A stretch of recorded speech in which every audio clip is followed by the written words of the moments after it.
Hello दोस्तों, तो कैसे हैं आप लोग? उम्मीद है आप लोग बढ़िया होंगे। दोस्तों, ये वीडियो लेट होने का एक रीज़न है। हम बताए थे जैसा कि कुछ रुकावटें आ रही हैं, लेकिन इतना बड़ा रुकावट आ जाएगा इस बात का हमें उम्मीद नहीं था। आज जो अभी से जो 1 हफ्ता पहले जो हमने खोया है, वो हर इंसान को दुनिया में बस सिर्फ़ एक बार मिलता है। और इसी वजह से हम जो है वीडियो नहीं बना पाए आगे, क्योंकि जिस दिन पार्ट 2 बनाना था, उसी दिन हमने किसी ख़ास बिल्कुल हम अपने मतलब अपने को खोया है। जिस वजह से हम वीडियो नहीं बना पाए, और उसके बाद भी अगर वीडियो बनाने के लिए यहाँ मौजूद है, तो इसका कुछ कारण है, क्योंकि ये भी उन्हीं का सपना था, जिसके चलते हम आज यहाँ पे फिर से वीडियो में वापस आए हैं, वरना ये वीडियो तो वहीं पे खत्म हो चुका था। ठीक है दोस्तों, तो जैसा कि पार्ट 1 में हम लोग पहले ही कुछ पढ़ चुके थे एलसीएम और एचसीएफ के बारे में। हम लोग पढ़ रहे थे रियल नंबर। अभी हम लोग उसका पार्ट 2 पढ़ने वाले हैं, लेकिन पीछे जो भी पढ़ाई हुआ है अब तक अगर नहीं भी पढ़े हैं, तो आपको यहाँ से भी चैप्टर समझ में आने लगेगा। चलिए आइए देखते हैं रियल नंबर में कुछ क्वेश्चंस और एग्जाम्पल करते हैं, उससे आपको समझ में आएगा। हम लोग पढ़ रहे थे रियल नंबर क्लास 10th का फर्स्ट चैप्टर है रियल नंबर यानी वास्तविक संख्या। लिख देते हैं वास्तविक संख्या। इसमें हम लोग मेन मुद्दा था, इसमें यही सीखना था, एलसीएम और एचसीएफ को निकालना। फिर आगे हम लोग को परिमेय और अपरिमेय ये सब सिद्ध करना भी रहता है। तो अगर नहीं भी सीखे हैं, जैसे पार्ट 1 में अगर नहीं भी समझ में आया हो, तो भी यहाँ से आपको समझ में आ जाएगा। पहले हम लोग एक यूक्लिड विभाजन से एक किसी भी संख्या का एचसीएफ निकाल के देखते हैं। दोस्तों, इस पर हम एक एग्जांपल लेते हैं, जो बनाना है क्वेश्चन उसके लिए ही है। एक एग्जांपल ले लेते हैं 12 और 16। दूसरा एग्जांपल लेते हैं जो कि हार्ड भी होने वाला है और बढ़िया भी, इससे आपको बहुत कुछ सीखने को मिलेगा। 196 और 38 और 38,220। ये एनसीईआरटी का क्वेश्चन है। ठीक है, पहला क्वेश्चन 12 और 16 था। ठीक है, देखिए यहाँ पे यूक्लिड विभाजन एल्गोरिथम के विधि से बनाना है, तो हम लोग क्या करेंगे, सबसे पहले इसमें बड़ी संख्या निकालेंगे। अब बड़ा संख्या हमेशा ए माना जाता है। ठीक है, तो यहाँ पर हम लोग लिख भी सकते हैं कि ए ग्रेटर देन बी होता है। अब यहाँ पे ए ग्रेटर देन बी होता है, मतलब ए बड़ा होना चाहिए। दोनों संख्या में बड़ा कौन है, तो 16 है, यानी 16 बड़ा होगा और 12 छोटा होगा। तो यहाँ से अगर तुलना करेंगे तो इसमें से ए का मान कितना आ जाएगा, 16, और बी का मान कितना आ जाएगा, 12 आ गया। अब यूक्लिड विभाजन एल्गोरिथम क्या होता है, ए बराबर बी क्यू प्लस आर होता है, जहां आर क्या होना चाहिए, आर इक्वल जो है कि 0 हो जाना चाहिए, तभी जाके वो एचसीएफ निकलता है। लास्ट वाला संख्या 0 होना चाहिए। ठीक है, अब आइए इसके हिसाब से यहाँ पे क्या हो जाएगा, 16 बराबर 12 गुना क्यू का मान हमेशा निकालने के लिए हम लोग भाग विधि का प्रयोग करते हैं, जो बचपन से ही बनाते आते हैं कि 12 से 16 में भाग दिए, 12 एकम 12 माइनस किए, कितना बच गया, 4। ठीक है, 6 में से 2 गया 4, यानी कि यहाँ पे हो गया 12 गुना कितना, तो 1, 12 गुना 1 और प्लस कितना बच गया, तो शेष हमारा कितना बच गया, 4। तो आर का मान कितना आ जाएगा, 4। तो यहाँ हो गया 12 एकम 12, 4 16, ये दोनों इक्वल हो गया।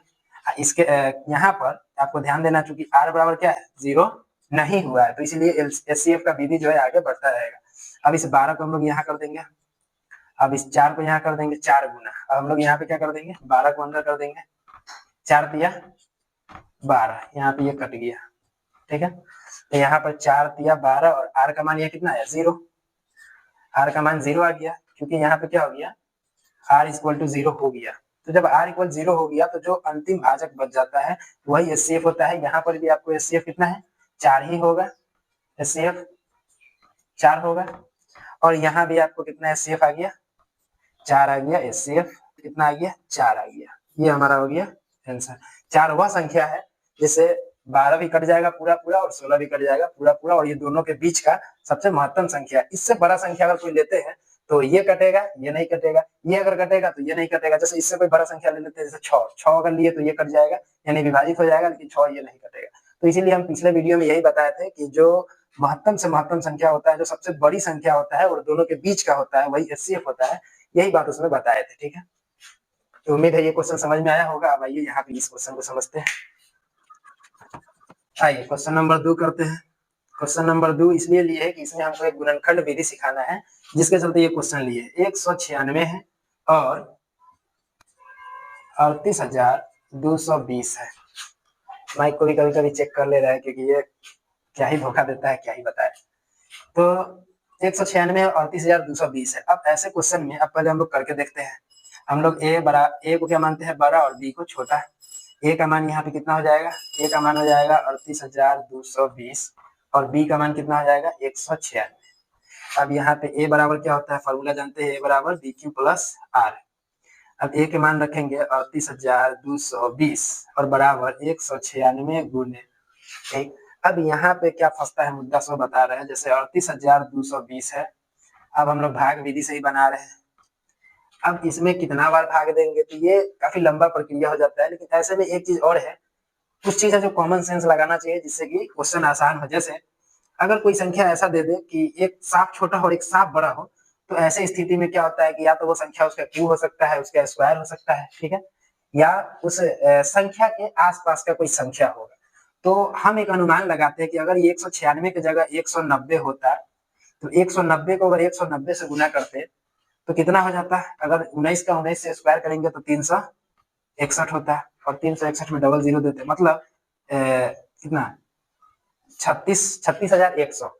अब यहाँ पे 38,220, लगभग हम इसके करीब आ गए हैं, लेकिन अभी भी इसके आगे जाना है। मतलब ये अनुमान हो गया कि अगर 196 से लगाएंगे तो ये 190 से ऊपर ही जाएगा, क्योंकि यहाँ तक में हम लोग कितना है 36,100 और 38,220 चाहिए, मतलब अभी हम लोग उस संख्या के करीब करीब है, लेकिन उतना करीब नहीं है। तो अब यहाँ से हम लोग को हार्ड वर्क क्या करना होगा, हम लोग को अपना से दिमाग लगाना होगा कि इतना तो आ गया, अब इसमें एक रख के देखेंगे, मतलब कि यही हो गया कि 191 है, ठीक है, 192 है, इस तरह से संख्या रख रख के जाएंगे। तो ये करने के बाद जो है ये इसमें रखेंगे और इसका बनाएंगे, लेकिन ये प्रोसेस जो है काफी जो है मतलब हार्ड पड़ जाएगा, कठिन पड़ जाएगा, इसको बनाने में काफी समय लग जाएगा। तो ये क्वेश्चन लेने का मतलब ये था कि यहाँ पे आपको हम एक गुणनखंड विधि सिखाएंगे, ठीक है। तो आइए इसको बनाने से पहले गुणनखंड विधि देख लेते हैं, जो आपको इस क्वेश्चन को आसानी से सॉल्व कर देगा, और वो क्वेश्चन आपको गुणनखंड विधि भी जरूरी है सीखना। तो आइए पहले उसको सीखते हैं। तो आपको एक गुणनखंड विधि सिखाते हैं जो हर जगह आपको एलसीएम में भी काम आएगा गुणनखंड विधि, और गुणनखंड विधि ऐसा विधि है जो 2 संख्या, 3 संख्या, 4 संख्या में भी काम आता है, ठीक है, एलसीएम में भी काम आएगा और एचसीएफ में भी काम आएगा। तो गुणनखंड विधि से पहले हम लोग क्या करते हैं, इसी क्वेश्चन को बनाते हैं जिसका आंसर आपको पता ही था, कितना आया था, 4 आया था। तो पहले इस क्वेश्चन को गुणनखंड विधि समझते हैं, फिर इससे बनाएंगे इसको, ठीक है। गुणनखंड विधि, गुणनखंड विधि इंग्लिश में इसको कहते हैं फैक्टर मेथड, फैक्टर मेथड, ठीक है। फैक्टर मेथड जो होता है, गुणनखंड विधि जो होता है, इसमें हम लोग किसी भी संख्या का गुणनखंड करते हैं, तो रफ में गुणनखंड करके दिखा देते हैं कि 12 है, इसका गुणनखंड कर रहे हैं, तो 2 से 6, फिर 2 से 2 तिया 6, यानी कि 12 का गुणनखंड कितना हो गया, तो 2 गुने 2 गुने 3, पहला गुणनखंड हो गया सिर्फ 12 का। वैसे ही 16 का गुणनखंड कितना हो जाएगा, तो 2 गुने 2, 2 गुना 4, 4 गुना 8, 8 गुना 16, ये हो गया। अब करना कुछ नहीं है, हम लोग को क्या करना है, कॉमन निकालना है। एचसीएफ में हम बताए थे हाईएस्ट कॉमन फैक्टर, तो कॉमन निकालना है। कॉमन कौन कौन हो जाएगा, देखिए, एक कॉमन ये हो गया, एक कॉमन ये हो गया, और कोई संख्या कॉमन है, कोई संख्या कॉमन नहीं है जो दोनों में हो, दोनों में सिर्फ यही है। तो दोनों में जो भी रहेगा उस सब में से एक ही लाएंगे। जैसे ये दोनों कॉमन मिला, ये दोनों दोनों में ही मिला है, तो इसमें से एक बाहर लाएंगे। ये दोनों दोनों में मिला है, तो इसमें से एक बाहर लाएंगे, ठीक है। तो एक बाहर लाएंगे तो 2 दूना 4, यानी कि कितना आसानी से इसका आंसर आ गया। हम लोग इस विधि में बना के देखे थे, कितना लंबा चौड़ा प्रोसेस था, और यहाँ 2 सेकंड में इसका आंसर आ गया कि 12 और 16 का एचसीएफ कितना हो जाएगा, 4 हो जाएगा। तो अगर हम लोग गुणनखंड विधि का प्रयोग वहां भी करें तो वहां भी आसानी हो सकता है, इसीलिए हम लोग इस विधि बनाएंगे। यही क्वेश्चन यूक्लिड विभाजन, क्योंकि एनसीईआरटी का क्वेश्चन है, अगर एग्जाम में दे दिया तो हमको ये क्वेश्चन यूक्लिड विभाजन से ही बनाना है, लेकिन उसमें काफी लंबा चौड़ा मतलब प्रोसेस और काफी ज्यादा टाइम लग जाएगा। इसीलिए हम लोग को इस क्वेश्चन को सॉल्व करेंगे इस विधि से और बना देंगे इस विधि में, तो टाइम का बचत हो जाएगा। तो आइए उस क्वेश्चन को सॉल्व करके देख लेते हैं। ये क्वेश्चन समझ में आ गया होगा। एक और एग्जाम्पल ले लेते हैं, जैसे मान लीजिए कोई संख्या ले लेते हैं, जैसे मान लीजिए कि ले लिए 14 और 16 या 18 कर देते हैं, 18 ले लिए, ठीक है। तो 14 का गुणनखंड हम लोग निकालेंगे, यहाँ पे सीधे लिख देगा। 14 का कितना हो जाएगा, 2 गुने 7, और 18 का कितना हो जाएगा, 2 गुने 2 नवा 18, 3 तिहाई 9, ठीक है, 2 तिहाई 6, 6 तिहाई 18, ये दोनों का गुणनखंड है, अलग रफ में निकाल सकते हैं। अब देखिए कि यहाँ पे कॉमन क्या है, कॉमन एक को सिर्फ 2, तो बस यही हो गया इसका आंसर, और कोई जो कॉमन है ही नहीं तो उससे कोई दिक्कत नहीं, 2 इसमें कॉमन है तो ये इसका आंसर है। तो ये तो हो गया एचसीएफ। एलसीएम भी सेम गुणनखंड विधि से आपको सिखाएंगे एलसीएम, उससे पहले उस क्वेश्चन को कर लेते हैं जिसके चलते हम लोग इस विधि को सीखे हैं। तो आइए इस विधि को देखते हैं।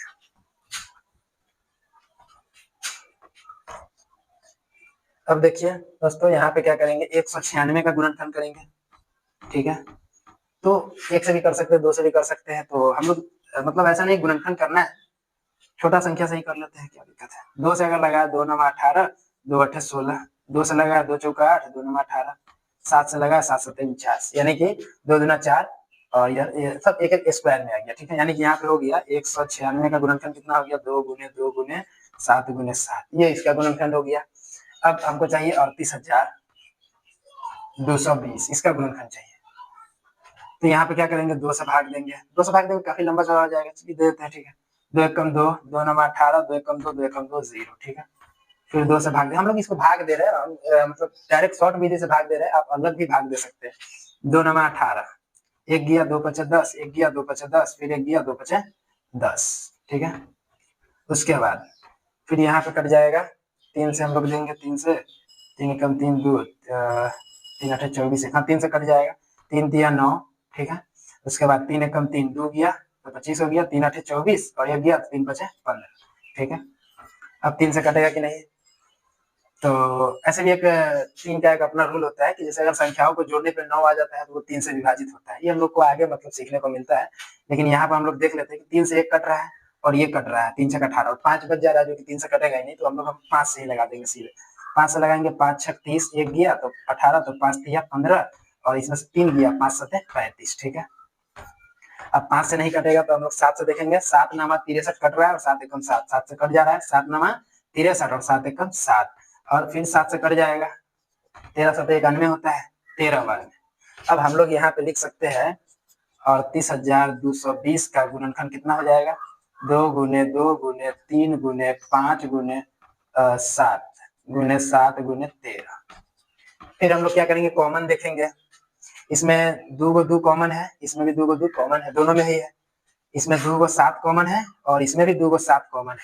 मतलब अगर हम देखें तो यह पूरा संख्या इस संख्या में कॉमन है, मतलब हम कह सकते हैं कि 196 इस संख्या में कॉमन है। मतलब पहला जो कॉमन संख्या आ गया कितना आ गया, 196 आ गया, ठीक है। 196 हो गया, तो 196 तो हम लोग का है ही। अब उसको कितना से गुना करें कि इतना तक आ जाए, तब यहाँ तक आने के लिए जो संख्या बच जाएगा वो संख्या देखना है। मतलब पहला तो हम लोग को ये मिल गया कि 196 हो गया, जो HCF होगा, ठीक है। 196 HCF होगा, 196 क्या होगा, HCF होगा। इसका मतलब यही हुआ कि यहाँ पे जो संख्या कॉमन है, कॉमन संख्या हम लोग निकाल लिए। कॉमन संख्या क्या निकाले एक बार समझ लेते हैं, इसमें से 2 को 2 निकाले और 2 को 7 निकाले, क्योंकि दोनों में कॉमन था। जब दोनों में कॉमन है तो 2 दूना 4, मतलब ये संख्या को अगर गुना करेंगे तो ये इतना आएगा, 196 आएगा। मतलब हम कह सकते हैं कि 196 इसका HCF होगा। तो 196 HCF होगा, मतलब इसका मतलब ये है कि यहाँ पे R का मान 0 आ जाएगा। मतलब अगला संख्या जो भी होगा वो इतना होगा कि गुना करने पे इतना आ ही जाएगा। तो अगला संख्या कौन होगा, तो आइए हम लोग उसको देखते हैं कि अगला संख्या कौन होगा। तो कौन संख्या हो सकता है, तो जो बच गया उसको देख लेते हैं, कौन कौन बच जा रहा है। यहाँ पे बच जा रहा है 3 5, 5 तिहाई 15 और 5 तिहाई 15 और उसके बाद में एक बच जा रहा है 13, ठीक है। 15 गुने 13 यही संख्या बच रहा है, इसको गुना कर लेते हैं। 15 ढाई 150 और 15 तिया 45, मतलब 195, 40 और जोड़ देंगे, 15 तिया 45, अगर 45 इसमें जोड़ेंगे तो कितना आ जाएगा, 5 9 195 आ जाएगा, 195। मतलब कहने का मतलब ये है कि 196 गुने 195, अगर इतना गुना करेंगे तो इतना आ गया, इतना आ गया तो प्लस में क्या बच गया, 0। यही बात तो हम बताए थे कि HCF कितना होगा, 196 होगा। तो 196 HCF होने का मतलब है कि यहाँ कोई ऐसा संख्या रहा होगा जिसको गुना करने पे इतना आ गया होगा, जिसकी वजह से R का मान 0 हो गया होगा और इसीलिए अंतिम भाजक 196 ही होगा, जिसकी वजह से HCF क्या होगा, 196 होगा। तो ये तो हम लोग समझाए हैं, इस क्वेश्चन को जितना समझा सकते हैं उतना समझाने के बाद ये क्वेश्चन बना है। अगर हमको ये खुद बनाना होता तो काफी इजी था, 2 सेकंड में जो है उसका ये इसका गुणनखंड निकालते और ये दो करने का कोई जरूरत नहीं था, डायरेक्ट 5 से लगा देते, बड़ा बड़ा संख्या से लगाते और इसका गुणनखंड निकाल देते और उस गुणनखंड से देखते कि कौन उसका HCF हो रहा है और आसानी से यहाँ पे इसने निकाल देते। तो एग्जाम में जो है गुणनखंड विधि का प्रयोग करके और डायरेक्ट यहाँ पे लिख देंगे यूक्लिड विभाजन से, यहाँ पे जो भी डिफिनेशन लिखा जाता है वो लिख देंगे। यहाँ पे हम लोग लिख सकते थे यूक्लिड विभाजन एल्गोरिथ्म का प्रयोग करते हुए इतना संख्या का इतना से इतना में भाग देने के बाद चूंकि R का मान 0 आ गया, इसलिए HCF कितना हो जाएगा, दोनों का 196 और 38,220 का HCF कितना होगा, 196 होगा। तो ये अगर हमको समझाना नहीं होता तो काफी आसानी से कुछ ही सेकंड में निकल जाता। तो कहना यही है कि गुणनखंड विधि जो है ये इस पूरे चैप्टर में सबसे अच्छा विधि होगा, क्योंकि इससे काफी आसानी से संख्या, 2 संख्या और 3 संख्या जितना भी संख्या हो उसको आसानी से निकाला जा सकता है। तो उम्मीद है कि आपको HCF जो है एल्गोरिथम यूक्लिड विभाजन एल्गोरिथम से भी समझ में आ गया होगा। गुणनखंड विधि भी समझ गए होंगे। आगे हम लोग अभी जस्ट क्वेश्चन करने वाले हैं, उसमें जितना भी होगा उसको हम लोग समझाएंगे। आगे हम लोग एक और विधि पढ़ेंगे अभी जस्ट। तो आइए हम लोग पढ़ते हैं वृक्ष विधि यानी कि ट्री फैक्टर मेथड, ठीक है। ये भी अंक गणित जो इससे पहले हम लोग पढ़े थे अंक गणित आधारभूत परिमेय, ये उसी का ही एक मतलब उसके अंदर आने वाला एक उदाहरण है या उसके अंदर की एक टॉपिक है जो इससे पहले हम लोग पढ़े थे। एक यूक्लिड विभाजन एल्गोरिथम और दूसरा अंक गणित आधारभूत परिमेय। यही अंक गणित आधारभूत परिमेय के अंदर आता है गुणनखंड विधि भी आता है और ट्री फैक्टर मेथड भी आता है, जिसको हम लोग कहते हैं वृक्ष विधि। वृक्ष विधि भी एक तरह से गुणनखंड ही है। तो इसके बारे में भी थोड़ा सा जान लेते हैं कि वृक्ष विधि क्या होता है। एग्जाम में कभी-कभी दे देता है कि कोई संख्या दे देगा, कहेगा इसका वृक्ष विधि से गुणनखंड निकालें। तो ऐसी स्थिति में हम लोग को पता होना चाहिए कि वृक्ष विधि होता क्या है, ट्री फैक्टर मेथड, ठीक है, ट्री फैक्टर मेथड, ठीक है। आइए कोई संख्या लेते हैं और उसी को समझते हैं डायरेक्ट। जैसे कोई संख्या एक 20 लिए, एक एग्जांपल लिए 20, ठीक है। अब हम लोग को क्या करना है, इसका वृक्ष विधि से बनाना है। क्योंकि वृक्ष विधि से बनाना है तो इसमें हम लोग बॉक्स घेरते हैं, बॉक्स में हम लोग बनाते हैं, ठीक है, ठीक। एक बक्सा इधर बना दिए। अब हम लोग भाग देते हैं, जितना छोटा से छोटा संख्या से जैसे गुणनखंड करना होता है 2 से भाग दिए, 2 से 10 बार में भाग दिए तो ये 20 2 दहाई 20 यानी कि 10 बार में। फिर यहाँ पे एक बक्सा बनेगा, एक बॉक्स यहाँ भी बनेगा, 2 से 2 बचे 10, यानी कहने का मतलब हो गया कि 20 का गुणनखंड कितना हो गया, लिख सकते हैं 20 का गुणनखंड, 20 का गुणनखंड, ठीक है। अभाज्य गुणनखंड कितना हो गया, तो 20 का अभाज्य गुणनखंड हो गया 2 गुने 2 गुने 5, मतलब 2 दूना 4 4 5 20। अब हम लोग ये निकाल लिए। तो इस विधि का ज्यादातर उपयोग यही है कि इससे जो है कि किसी भी संख्या का गुणनखंड निकालने के लिए दिया जाता है। और अगर गुणनखंड निकल गया तो इसके बाद हम लोग किसी भी संख्या का एलसीएम और एचसीएफ निकालना तो सीख ही गए कि गुणनखंड के बाद हम लोग किसी भी संख्या का एलसीएम और एचसीएफ कैसे निकालते हैं। जैसे आइए कोई एक बड़ा संख्या लेते हैं, 2,63,340, ये एक संख्या है, ये एक बहुत बड़ा संख्या है। और इसका हम लोग क्या करना है, हम लोगों को वृक्ष विधि से गुणनखंड ज्ञात करना है, ठीक है। तो आइए इसको भी एक बार कर ही लेते हैं ज्ञात। 2,63,340, ठीक है। ये संख्या है, एनसीईआरटी का क्वेश्चन है, ठीक है। तो देखिए इसमें हम लोग सबसे पहले 2 से भाग देंगे, ठीक है, बक्सा थोड़ा बड़ा होगा, ठीक है। 2 से भाग दिए, 2 से भाग दिए, 2 एकम 2, 2 तिया 6, 2 एकम 2, 2 से 2 छक 12, 2 से 2 सत्ते 14, 0। ये जो भाग देना होता है इसके बारे में भी हम बता दें। जैसे 10th क्लास के बच्चों को लगता है कि ये सर कैसे भाग दे रहे हैं, क्योंकि बहुत सारे बच्चों को ऐसे भाग देने नहीं आता। जैसे हम लोग एलसीएम भी निकालते हैं या कभी भी कोई संख्या ऐसे दे दिया रहता है और इसमें अगर मान लीजिए कि जैसे इस तरह से कोई संख्या और इसका हम लोगों को गुणनखंड करना रहता है, तो 10th क्लास के बच्चों को अगर ऐसे करके दे दे कि इसका गुणनखंड निकालो या फैक्टर निकालो, तो वो बच्चे क्या करते हैं, उसको अलग भाग देते हैं। ऐसे अगर 2 से ही है चाहे कोई भी है तो इसको अलग भाग देंगे, 26 8 0 4 इस तरह से भाग देते हैं। 2 से भाग देंगे मतलब इस तरह से भाग करते हैं। लेकिन यही काम अगर हम लोग माइंड में करें तो इसको आसानी से हम लोग कर सकते हैं। जैसे यहाँ पर हम लोग लिख के न काट के सीधा ऐसा कर दें कि 2 एकम 2 कट गया, 2 तिया 6, 2 चौका 8, 2 से 0 तो 0 बार में, 2 से 4 तो 2 बार में हो गया। फिर अगर देना होता तो फिर 2 से देते, 2 से 2 छक 12, 2 छक 12, यहाँ पे है 13 तो 1 गया, तो 1 गया तो ऐसा नहीं कि 5 हो गया। अगर यहाँ पे वो संख्या रहता तो ये क्या होता, अगर ये 13 और 4 0 2 रहता और यहाँ 2 से भाग देते, 2 छक 12 कट गया 1 4, यहाँ पे कितना आ गया 14 आ गया। कहने का मतलब ये कि जो संख्या इधर से जाएगा, इधर से जो संख्या जाएगा उसको आपको माइंड में ये सोचना है कि ये संख्या यहाँ पे है, चाहे वो 2 हो 3 हो 4 हो कितना भी हो। इधर से जो संख्या बचेगा उसको हम लोग को उसमें जोड़ना नहीं है, बल्कि उसके बगल में रख के सोचना है कि उसे कितना बार में वो कट जाएगा। बात समझ गए। तो ऐसे ये भाग दिया था जिससे कि क्या होता है, कैलकुलेशन काफी आसान हो जाता है। तो ये चीज भी आप समझ जाइए ताकि कैलकुलेशन करने में दिक्कत नहीं होगा, ठीक है। अब हम लोग इसको फिर भाग देते हैं, ठीक है। फिर 2 से लग जाएगा क्योंकि लास्ट में भी 0 है, 2 से 2 छक 12, फिर यहाँ पे 1 गया तो 2 पचे 10 क्योंकि 11 हो जाएगा। यहाँ से 1 गया तो 11 तो 2 पचे 10, फिर 1 गया तो 2 अठे 16, फिर यहाँ पे 7 है, 16 तो खत्म हो गया, 7 है तो 2 तिया 6, फिर 1 गया तो 2 पचे 10, ठीक है। इस तरह से बॉक्स बनता ही जाएगा। अब यहाँ पे 3 से लगेगा कि नहीं, क्योंकि लास्ट में 5 है, 3 के पर 15 भी आता है, तो 3 से 6 कट गया, 3 कम 3 2 जाएगा, 28 3 9 27, 1 3 चौका 12, 1 बच जा रहा है मतलब कट जाएगा 3 से देंगे, 3 गुना 6, 3 कम 3 2 गया 28, 3 9 27, 1 गया 3 चौका 12, 1 आया 3 पचे 15, 3 से कट गया। अभी फिर 3 से कट भी सकता है और नहीं भी कट सकता है, ठीक है। तो यहाँ पर 3 से 21, 3 तिया 9 और 15 तिया 45 कट जाएगा, अभी भी 3 से कटेगा, 3 से 3 सते 21, 3 से 2 नहीं कटेगा तो 3 7 21, 3 तिहाई 9, 3 तिहाई 9। उसके बाद में 4 है तो 3 एक कम 3, 1 गया 3 बचे 15। ठीक है, तो इसको थोड़ा ऊपर कर लेते, ये ट्री मेथड जो है ऐसे चलते ही जाएगा और नीचे तक जाते हैं, देखते हैं। यहाँ पे अब 3 से 15 तो कट जा रहा है, 3 दूना 6, 1 3 से यहाँ पे कट जाएगा 13 है तो 3 चौका 12, 1 3 तिहाई 9, 2 बच जा रहा है जो कि 25 हो जाएगा। 3 से अब नहीं कटने वाला, 5 से काटेंगे डायरेक्ट।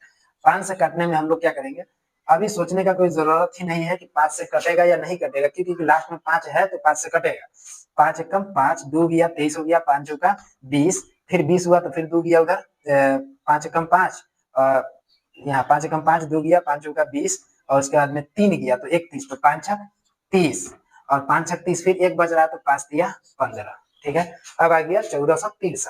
इसको हम लोग इस और ऊपर कर लेते हैं यहाँ पे, क्योंकि जगह कम पड़ रहा है। 1463 ये हमारा अंतिम बचा था। अब इसको हम लोग क्या करेंगे, भाग देंगे। 2 से हो गया है, 3 से हो गया है, 5 से हो गया, बचा 7। 7 से 7 दूना 14 और 7 9 63 कट जा रहा है। अब देखिए यहाँ पे आप लोग क्या गलती कर दीजिएगा, हम बता रहे हैं, आपको भी हम भाग देना सिखा रहे थे ये वाला विधि से, तो आप क्या करिएगा, 7 दूना 14 और 7 9 63 हो गया। लीजिए 1463 का 29 हो सकता है क्या, ये कभी सवाल ही नहीं है। अगर ये संख्या आप सोच के देखिए, अगर ये 30 होता तो 7 तिया 21, 210 से होता है। ठीक है, और उसमें भी ये कम में है, यानी कि इतना नहीं हो सकता। 1463 का कभी ये नहीं हो सकता, मतलब यार कुछ तो गलत हुआ है। तो क्या गलत हुआ है, आइए हम बताते हैं। जब आप 7 से भाग दिए, 7 के पारा में 1 नहीं आता है 14, तो 7 से जब भाग दिए 7 गुना 14, तो 14 के बाद क्या 7 के पारा में 6 आया, नहीं आया, तो नहीं आया तो इसके लिए आप डायरेक्ट 9 नहीं लगा सकते, इसके लिए क्या करना होगा, 0 देना होगा। तो हम लोग यहाँ क्या करेंगे, 0 देंगे, एक 0 देंगे। अब 7 9 63 भाग में हम लोग अलग अगर भाग देते तो ऐसा ही करते।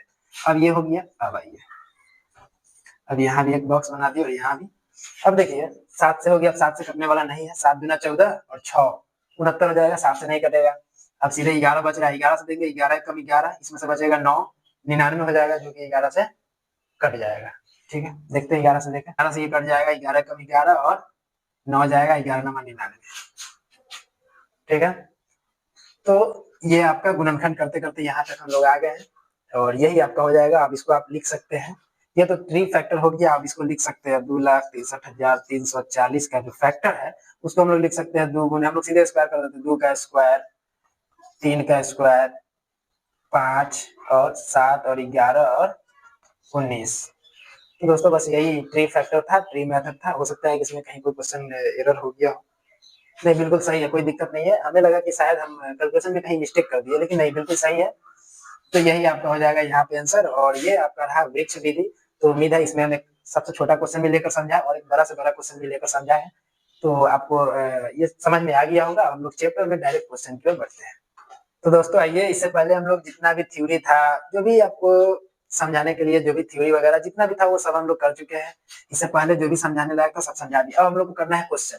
तो यहाँ पर दिया है, यूक्लिड विभाजन एल्गोरिथ्म का प्रयोग करते हुए निम्नलिखित संख्याओं का मौसा यानी कि HCF ज्ञात करें। ठीक है, तो यहाँ पे एक है 144 और 180, 216 और 1176, 180 और 192 और 16 एवं 24 और 11 और 12।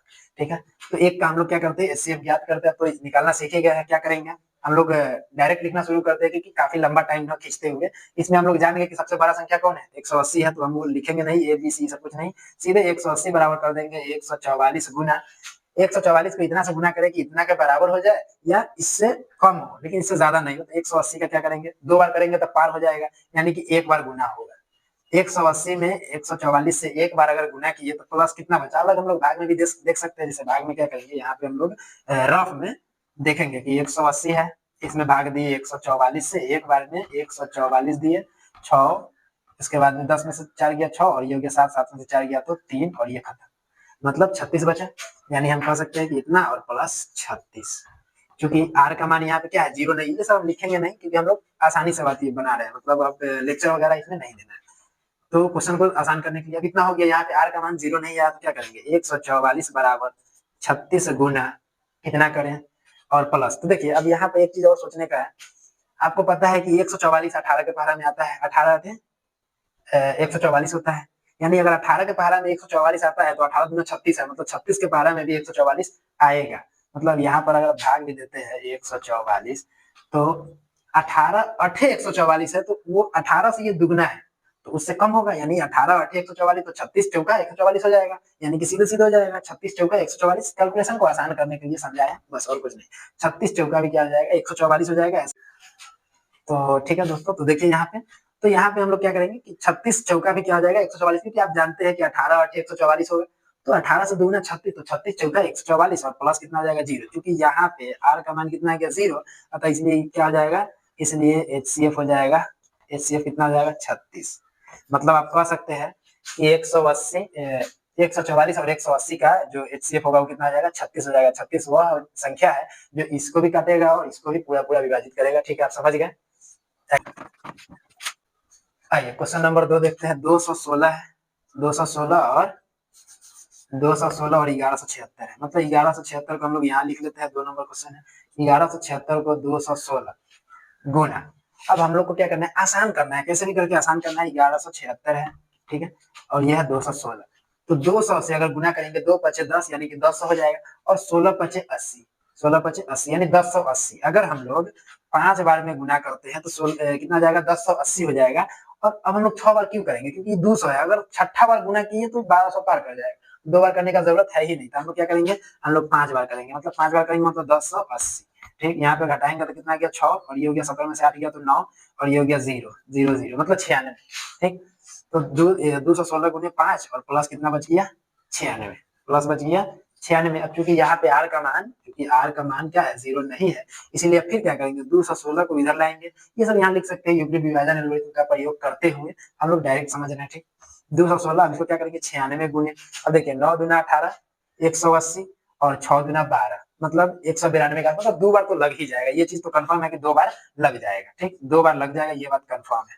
तो हम लोग 2 बार लगाएंगे, 2 बार लगाएंगे तो कितना आ जाएगा 6 दूना 12 और 9 दूना 18 और 1 19, मतलब 192 आ जाएगा। ठीक, 192 आ जाएगा, तो ये हो गया 4, और ये हो गया आपका 11 से 2 गया 2 24 बच जाएगा। ठीक है, और ये यहाँ पे खत्म, मतलब 96 गुने कितना आ जाएगा 2 और प्लस कितना बचेगा 24। क्योंकि यहाँ भी आर का मान क्या है 0 नहीं आया, इसीलिए हम लोग क्या करेंगे 96 को बाहर कर देंगे और 24 करेंगे।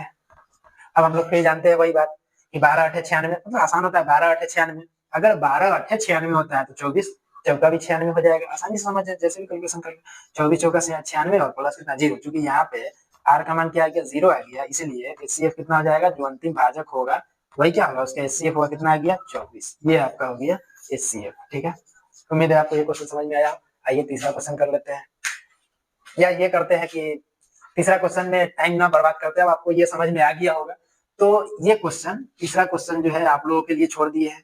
आइए चौथा क्वेश्चन देखते हैं। आइए चौथा क्वेश्चन देखते हैं। चौथा क्वेश्चन देखते हैं 16 एवं 24। तो 16 और 24 है, 24 को इधर लिख दिया बराबर 16 गुना 16 कम 16, 16 गुना 32 हो जाएगा, 16 कम 16 और प्लस कितना बच गया, तो 8 दिया 24 यानी 8 गुना 16 8 बच गया। ठीक, अब फिर यहाँ पे 16 लिखेंगे और 8 गुना 2 प्लस 0। ठीक, 8 गुना 16 इतना में 0 हो गया, ये बराबर आ गया। तो एचसीएफ कितना हो जाएगा, एचसीएफ हो जाएगा यहाँ पे 8। मतलब 8 वह संख्या है, वह बड़ी से बड़ी, ध्यान रखिएगा, वह बड़ी से बड़ी संख्या है जो 16 को भी काटेगा और 24 को भी काटेगा। इससे बड़ा कोई संख्या नहीं होगा जो 16 को भी काटे और 24 को भी काटे। ठीक है, 8 दूना 16 और 8 से 24। हाँ, इसमें क्या लॉजिक आपको करना था, ये 5 नंबर आप लोगों के लिए क्यों रखे हैं, क्योंकि इसके ऊपर एक और संख्या है जो आपको देते हैं।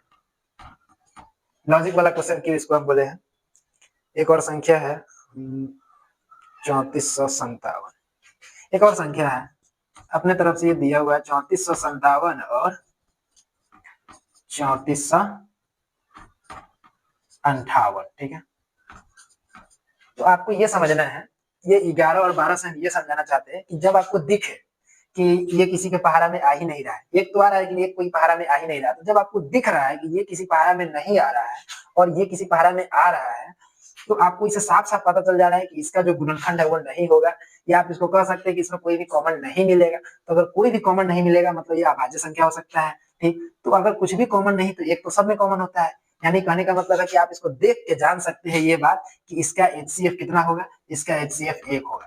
तो यही बात आपको बड़ी से बड़ी संख्याओं में भी ध्यान रखना होता है कि अब जैसे हम ये क्वेश्चन लिए 3457 और 3458। अब ये क्वेश्चन आपको देखने में लगेगा कि ये क्वेश्चन का कितना आंसर होगा पता नहीं, पूरा का आप यूक्लिड विभाजन से या गुणनखंड से इसका गुणनखंड निकालेंगे, जांचेंगे, बहुत सारा प्रक्रिया करने के बाद आपको लगेगा कि इसका आंसर 1 होगा।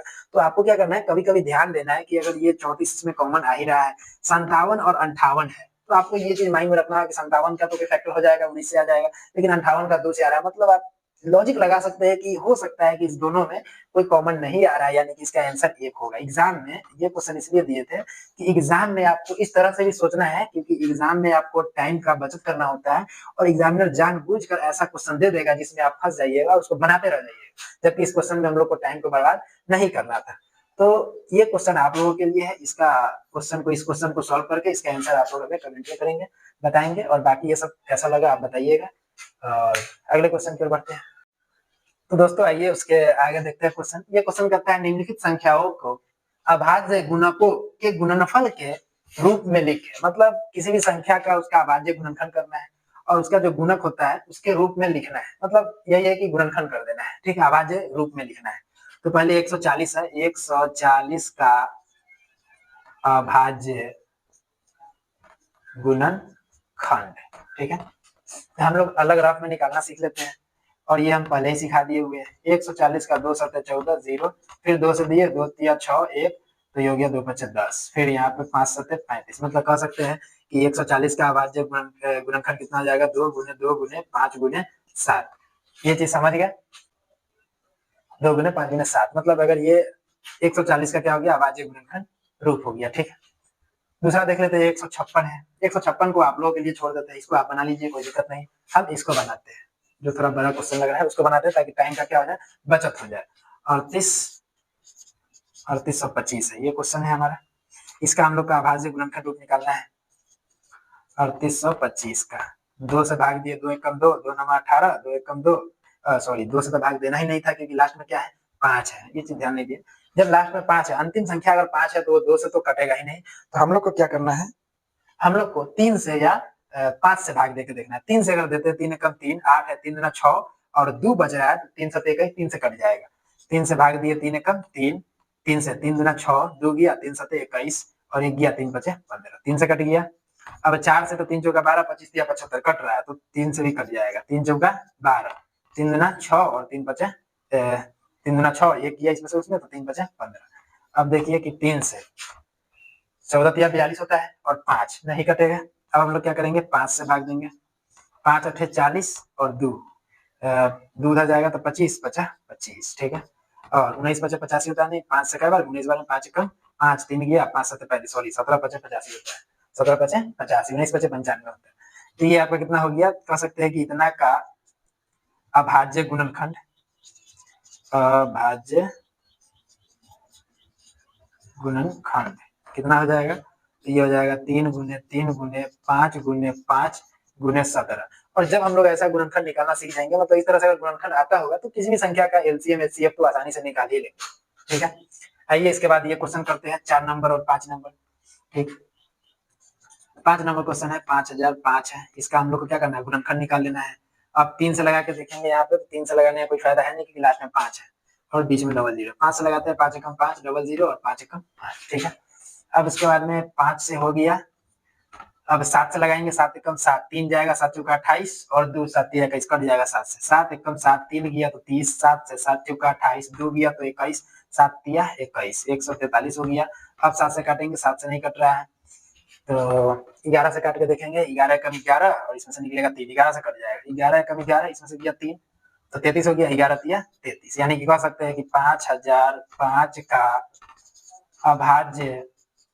अभाज्य गुणनखंड, जो अभाज्य गुणनखंड रूप होगा, गुणनखंड अभाज्य गुणनखंड रूप क्या हो जाएगा, तो 5 गुने 7 गुने 11 गुने 13, यही हो जाएगा हम लोगों का आंसर, ठीक है। उम्मीद है आप लोगों को समझ में आया। चाहिए क्वेश्चन और भी है, तो चलिए दोस्तों इस क्वेश्चन को कर ही देते हैं, ठीक है, आइए इस क्वेश्चन को कर लेते हैं। तो दोस्तों आइए देखते हैं, बीच में वही है, रुकावट आने का वजह वही है कि डीजल से बचते हुए जा रहा था तो बंद कर दिए थे। आइए देखते हैं इसका, हम लोग 2 से नहीं भाग देंगे, 3 से ये कटने वाला नहीं है, क्योंकि 3 का एक अपना रूल होता है, 7 2 9 हो जा रहा है, 9 3 से कट जाएगा, लेकिन ये 4 नहीं कटेगा, ठीक है, मतलब ये 3 से भी नहीं कटेगा, 3 से नहीं कटेगा, 5 से कटेगा ही नहीं। अब 7 से 7 एकम 7 कट जाएगा, 7 छक 42 कट जाएगा, लेकिन 9 नहीं कटेगा। 7 से नहीं कटा तो अब 11 से अगर काट के देखते हैं तो 11 छक 66 हो जाएगा। 11 से हम लोग क्या करें, काट के देखते हैं। 11 से अगर काटते हैं तो 11 छक 66 हो जाएगा।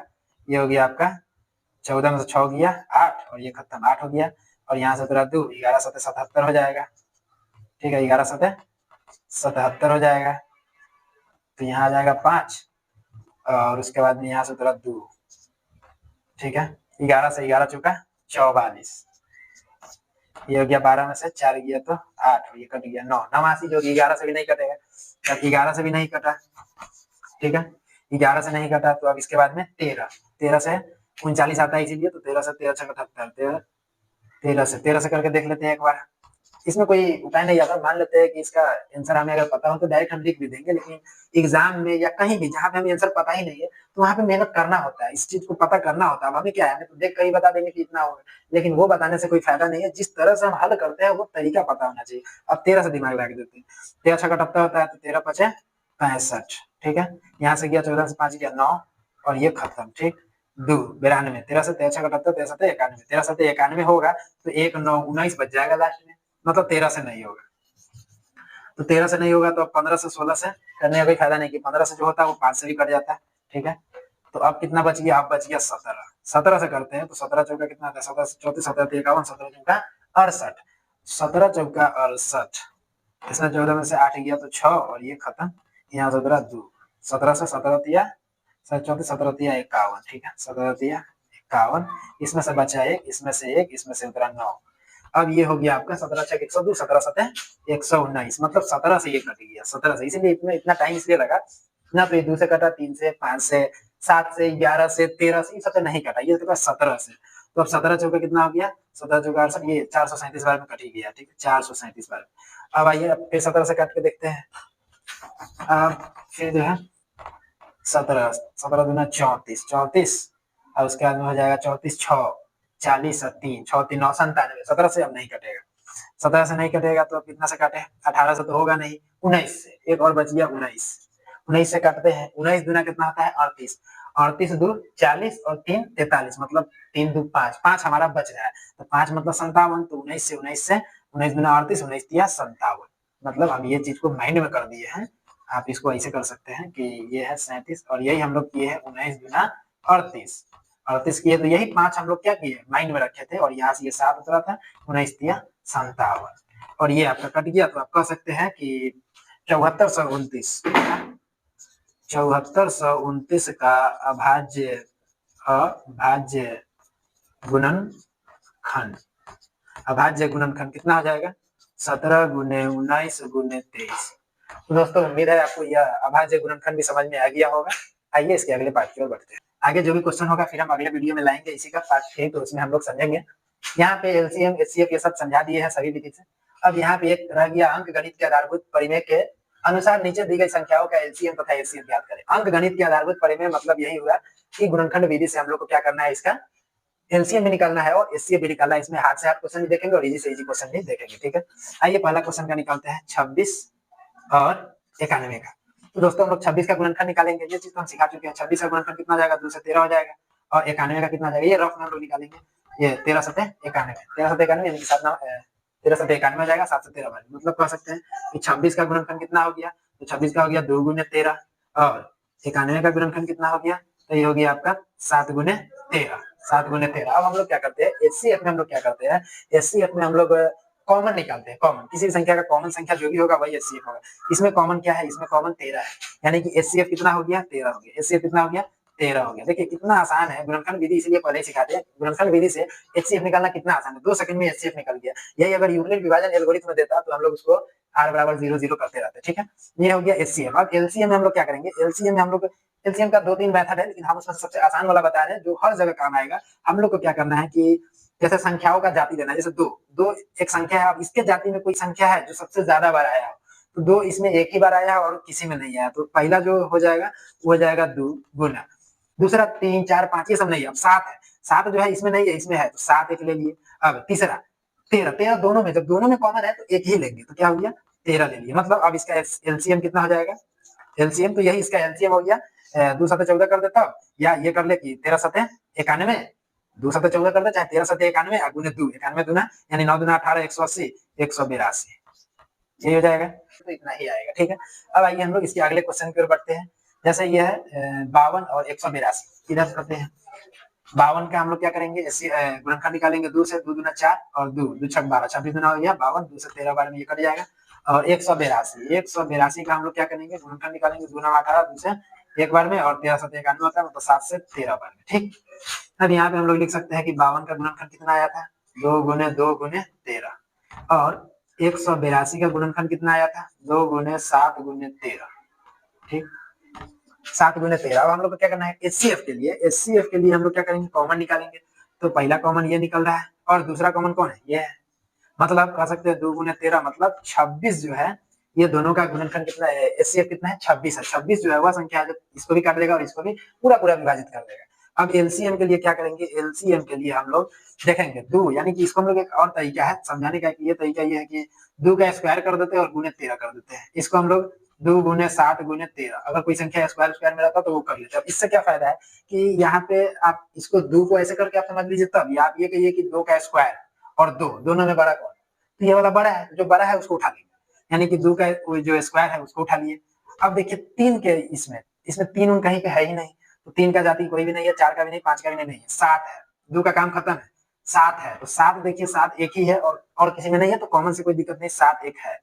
उसके बाद में देखिए कि 13 दोनों में कॉमन ही है, तो कॉमन है तो एक को 13 ले लेंगे, मतलब 2 दूना 4, 4 गुने 7 गुने 13, मतलब ये हो गया कि 4 7 28, 28 को 13 से गुना करेंगे, गुना करना पड़ेगा, या 13 7 91, 91 चौका कर लेते हैं, या 13 चौका 52 सतह कर लेते हैं, मतलब अपना ऊपर है कि किस तरह से आप कैलकुलेशन को आसान करते हैं। तो ये हो गया 13 सतह 91 और 91 चौका, मतलब 9 चौका 36 कितना जाएगा, 360, और चूंकि 91 का 1 4 मतलब 364 आ जाएगा, आसानी से गुना कर लिए, जो भी है, ठीक है। तो इस तरह से आप मतलब इसका एलसीएम और एचसीएफ देख के समझ गए होंगे। आइए इसके आगे बढ़ते हैं। तो दोस्तों अब एक ये क्वेश्चन है 510 और 92, तो 510 का हम लोग क्या करेंगे, गुणनखंड निकालेंगे। 510 का 2 से, 2 दूना 4, 1 2 पचे 10, 1 गया 2 पचे 10, 3 से कट जाएगा, 3 8 24, 1 गया 3 पचे 15, 85 हो गया, तो 3 से भी कटेगा, 3 से नहीं सॉरी 5 से कटेगा, 17 पचे 85, 5 एकम 5 और 5 सत्ते 35, 17 पचे 50, 510 का हो गया। 92 का 2 से काटेंगे, 2 चौका 8, 1 दूना में 18, और फिर 7 से 7 सत्ते 49, ठीक है, 7 सत्ते 49, 2 चौका 8, 1 सॉरी यहाँ पे कुछ मिस्टेक कर दिए, 2 से 2 चौका 8 और यहाँ पे हो गया 6, 2 छक 12, ठीक है, और उसके बाद यहाँ पे फिर 2 से कटेगा, 2 दूना 4 और 2 तिया 6, अब जाके हुआ सही, ठीक है। अब देखिए यहाँ पे 510 का गुणनखंड कितना आया, 2 गुने 3 गुने 5 गुने 17, और 92 का गुणनखंड कितना आया, 2 गुने 2 गुने 23। अब यहाँ पे एचसीएफ के लिए हम लोग क्या करेंगे, कॉमन लेंगे। कॉमन क्या क्या आ रहा है, बस 1 2 ही कॉमन आ रहा है, और कुछ कॉमन नहीं आ रहा है, तो एचसीएफ कितना आ जाएगा, एचसीएफ हो जाएगा 2, ठीक है, दोनों में से एक ही निकाली। एलसीएम क्या हो जाएगा, तो एलसीएम देखिए 2 का स्क्वायर ये वाला स्क्वायर में है, मतलब 2 ज्यादा है, जो ज्यादा बार है वो उठाएंगे, तो 2 का स्क्वायर मतलब एक तो हो गया आपका 2 का स्क्वायर, और 2 का काम खत्म। अब 3 है तो 3 एगो उठा लिए, अब 3 कहीं है ही नहीं, 5 है, 5 भी एगो ले लिए, इसको छोड़ना किसी को नहीं रहता है, 5 को भी ले लिए, अब 17 है 17 को भी ले लिए, और 23 है 23 को भी ले लिए, इसको गुना कर देंगे, जो आएगा वही आंसर होगा, 2 दूना 4 4 4 3 12 12 50 60 60 गुने 17 गुने 23, ठीक है। अब उसके बाद 17 को 60 से 17 छक 102 और 0 10 20 और गुने 23, ठीक है। अब इसको क्या करेंगे, 1020 को 23 से गुना ही कर लेते हैं। 1020 को 23 से गुना किए तो यहाँ पे 3 0 0, और उसके बाद में 3 दूना 6, 3 0 0, 3 एकम 3, इसके बाद में 3 से 2 0 0, और गुना करने पे जो आया उसको लिख देंगे। यहाँ पे दोस्तों माइक ऑफ हो गया था, जिसकी वजह से वॉइस ओवर कर रहे हैं, जो बन नहीं रहा है, ठीक है। 23,460 हमारा एलसीएम हो गया।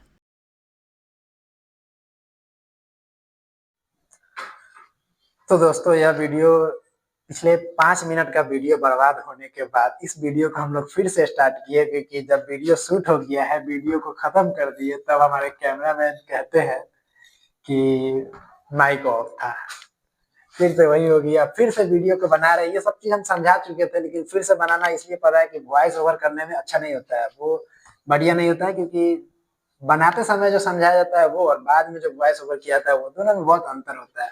तो इसीलिए हम इस क्वेश्चन को फिर से बना रहे हैं, फिर से बता रहे हैं। ये 4 नंबर क्वेश्चन वीवीआई क्वेश्चन इसलिए बोले कि इसमें हम लोग 3 संख्याओं का, 2 संख्याओं का नहीं, 3 संख्याओं का एलसीएम एचसीएफ ज्ञात करना सीख रहे हैं। 30, 72 और 432 का अभाज्य गुणनखंड विधि से एलसीएम और एचसीएफ ज्ञात करना है, वही अंक गणित आधारभूत परिमेय के अनुसार ज्ञात करना है। ठीक है, तो आइए हम लोग 30 का पहले गुणनखंड निकालते हैं। तो 30 का हम लोग माइंड से ही निकाल देते हैं, ऐसे ही। 2 से कितना हो जाएगा 15, और फिर इसके बाद में 3 5 15, यानी 2 या 6 6 5 30। पहला गुणनखंड निकल गया। दूसरा निकालेंगे 72 का गुणनखंड।